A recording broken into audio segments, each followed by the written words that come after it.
The biggest disease today is not leprosy or tuberculosis, but rather the feeling of being unwanted. Mother Teresa.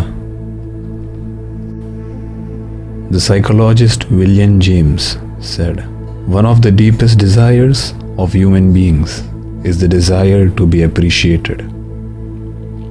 The feeling of being unwanted is hurtful. Expensive jewels are not real gifts. They are apologies for shortcomings.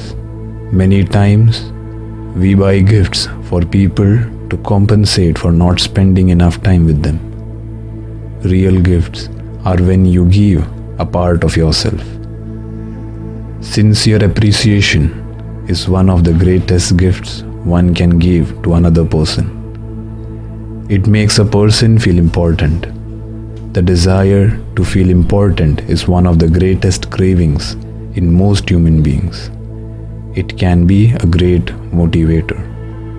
Appreciation, in order to be effective, must meet certain criteria. 1. It must be specific. If I tell someone that he did a good job and walk away, what will go through his mind? He will think, "What did I do good?" He will be confused. But when I say, "The way you handled that difficult customer was great," then he knows what he is being appreciated for. 2. It must be immediate. The effectiveness is diluted if we show our appreciation for someone 6 months after he has done something commendable. 3. It must be sincere. It must come from the heart. You must mean every word. What is the difference between appreciation and flattery? The difference is sincerity. One comes from the heart, the other from the mouth. One has an ulterior motive, and the other is sincere. Some people find it easier to flatter than to give sincere praise. Don't flatter or get taken in by flatters. It's an old maxim in the schools that flattery is the food of fools. Yet now and then you men of wit will condescend to take a bit. Jonathan Swift. 4. Don't qualify praise with a but. By using the but as a connector, we erase the appreciation. Use and in addition to that, or some other appropriate connector.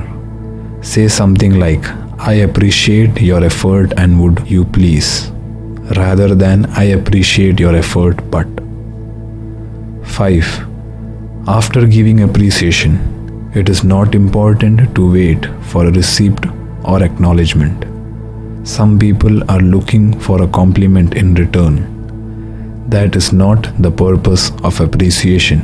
If you are receiving appreciation, accept it graciously with a thank you. It is easier to deal with honest rejection than insincere appreciation. At least the person knows where he stands. Insincere appreciation is like a mirage in the desert. The closer you get, the more disappointed you become because it is nothing more than an illusion. People put up a front of sincerity as a cover-up. When we make a mistake, we should accept it immediately and willingly. When I am wrong, make me easy to change, and when I am right, make me easy to live with. This is a good philosophy to live by. Some people live and learn, while others live and never learn. Mistakes are to be learned from. The greatest mistake a person can make is to repeat it. Don't assign blame and make excuses. Don't dwell on it. When you realize your mistake, it is a good idea to accept it and apologize. Don't defend it. Why? Acceptance disarms the other person.